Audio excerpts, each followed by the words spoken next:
বেগম রোকেয়া বিশ্ববিদ্যালয়ের গণিত বিভাগের 2018-19 শিক্ষাবর্ষের শিক্ষার্থী সুরাইয়া ইয়াসমিন ঐশী 2024 সালে ছাত্রলীগের বেরবি শাখার সাংগঠনিক সম্পাদক পদে মনোনীত হন।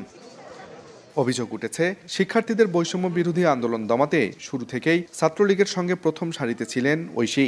16 জুলাই আবু সাইদ হত্যাকাণ্ডের পর গা ঢাকা দেন। তবে গত বছরের 2 ডিসেম্বর অনুষ্ঠিত গণিত বিভাগের মাস্টার্স প্রথম সেমিস্টারের মিড টার্ম পরীক্ষায় অংশ না নিয়েও ফলাফলে উত্তীর্ণ দেখানো হয় তাকে। এ ঘটনায় ক্ষুব্ধ পুরো ক্যাম্পাস। শিক্ষার্থীদের অভিযোগ, এর পেছনে দায়ী ওই বিভাগের শিক্ষক ডক্টর রুহুল আমিন। সে কোনো মিডে অংশগ্রহণ না করিয়ে তাকে মিড পরীক্ষায় 25-এর মধ্যে সে কিভাবে 16 পায়? অপরাধ সেটা অপরাধ, সেটা যেই করুক। আমরা এ ধরনের অপরাধ আমরা কোনো রকম প্রশ্রয় দিতে চাই না।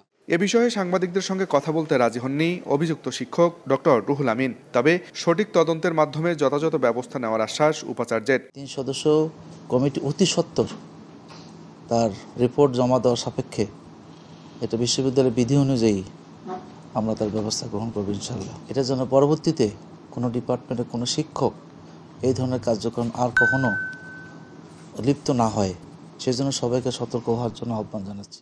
এরই মধ্যে অভিযুক্ত শিক্ষক অধ্যাপক মোহাম্মদ রুহুল আমিনকে অর্থ ও হিসাব দপ্তরের পরিচালক পদ থেকে অব্যাহতি দিয়েছে বিশ্ববিদ্যালয় কর্তৃপক্ষ। ঘটনার সুষ্ঠু তদন্তে গঠন করা হয়েছে 3 সদস্যের তদন্ত কমিটি। আব্দুর রশিদ জীবন, সময় সংবাদ, রংপুর।